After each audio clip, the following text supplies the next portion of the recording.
Marvel has always went for a tone that targeted the main and generalized demographic, known to have films showing more colors and themes that don't seem to be not that ravaging. From Iron Man, we followed a journey of a man who, after much foreseen circumstances, showed him how to put his different aside for greater good. Your typical formula for hero's journey. After success, MCU was born, and we all know the story so far. The films have captured most of its ground in a limited prowess, that being PG-13 my fellow geeks, not R-rated, and themes and tones appealing to a very generalized demographic audience, but maturity was bound to happen. Thus, we saw Infinity War not ending on a good note, with a downfall that showed some of emotion moments that was a step up from its previous tone. But now with Multiverse of Madness evaluating the seed of multiverse that Loki sowed has now taken a bit of a detour and kinda messed up. So join me in this Multiverse of Madness review and how it can be a turning point of MCU. So if you haven't watched it or planning to watch it, I guess everybody has watched it right now, but if you haven't, then I have two words for you. Get out. So we know how it turned out with Scott Derrickson. Now we have Sam Raimi on the scene. Raimi has quite some new things under his belt. As a fan of Raimi's phenomenal work on the Evil Dead franchise and his other low budget films and the films he produced and many other things. Well, if you look at the final product, it is quite how two ideas collide, with that being Raimi's own vision and studio's vision. Look, Doctor Strange Multiverse of Madness has quite great ideas, but balancing it is a hard task because this is an experimental movie. That's why it falters a bit. The first being the pacing, which feels kind of uneven. I found it to be uneven because most of the things didn't make sense to me, like they jumped from multiverse to multiverse, landing on that exact same spot. And it was great to see that America Chavez has her own set of skill set, but I just found it not executed well, because if you look at that, it just faltered or kind of halted the character development with every character. Like we have this one scene with Doctor Strange reviving his past, I guess that's what you call him, reviving his past, and he seeing his old self meeting with Christine, and you know that the banter between them, it just makes for a good character development. And America Chavez, there was just only one scene of them having heart to heart talk, and it was just over then. And at the end of film, I didn't care about America Chavez, and I don't want to know that what will she do if he went to become a sorcerer supreme or anything in magical related in the future. But I just can't say it. I didn't like her character that much. I was not that invested because the whole movie took up a bit of a backseat with her, and it just gave us more and more Wanda, more and more Doctor Strange, his decision exploring after the 2016 movie. Okay, I kind of like that, but it's not how you do things. It's like Raimi wanted to do some more, but like Spider-Man 3, it just all happened. Out of the way! I can't see! There are cars there, motherfucker! Get out of the way! Look, I get it. Wanda is traumatized and all. I guess WandaVision made up for a great character study for her.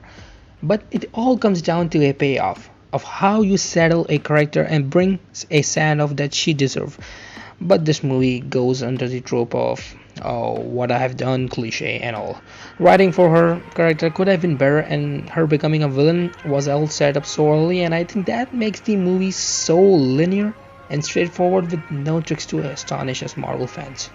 Giving Wanda the insane power we come to expect from him was inevitable. We saw it coming from a mile away, but it could have been better. By the way, I've got to talk about Illuminati.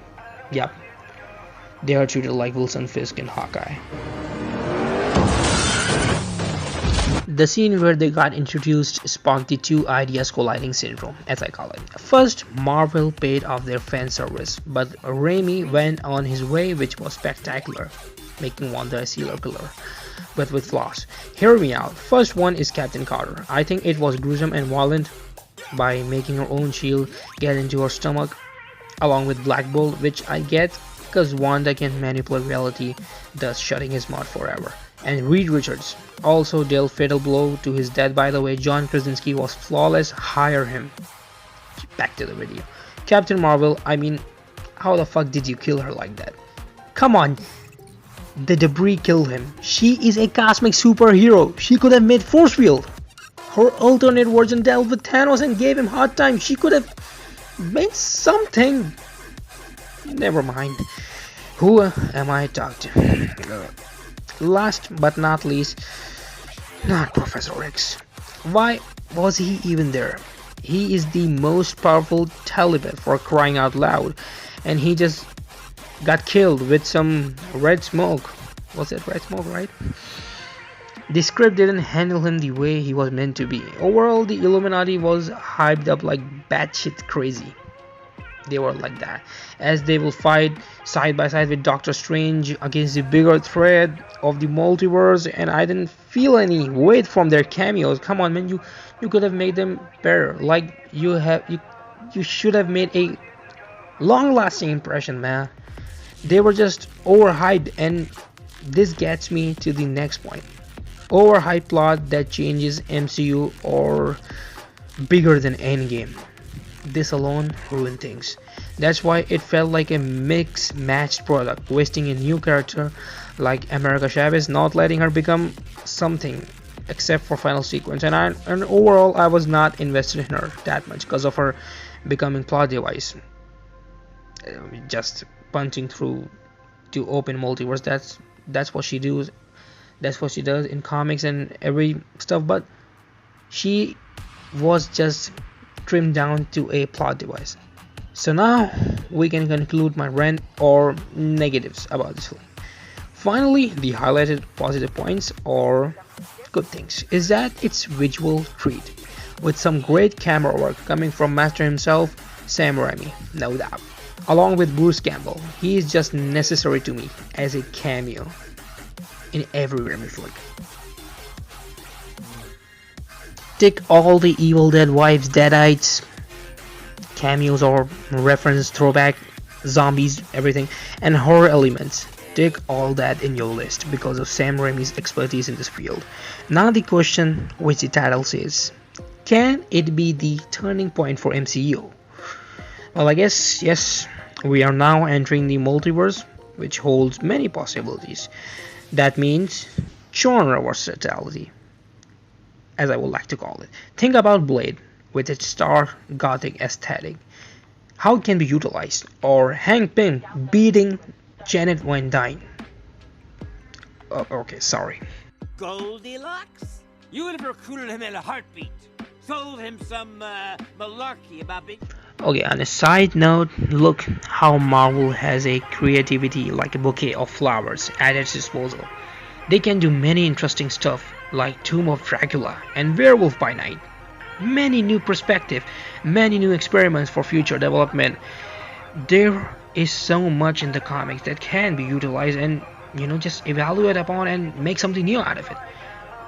Oh man, brace for more impact because of Kang is coming for his conquest.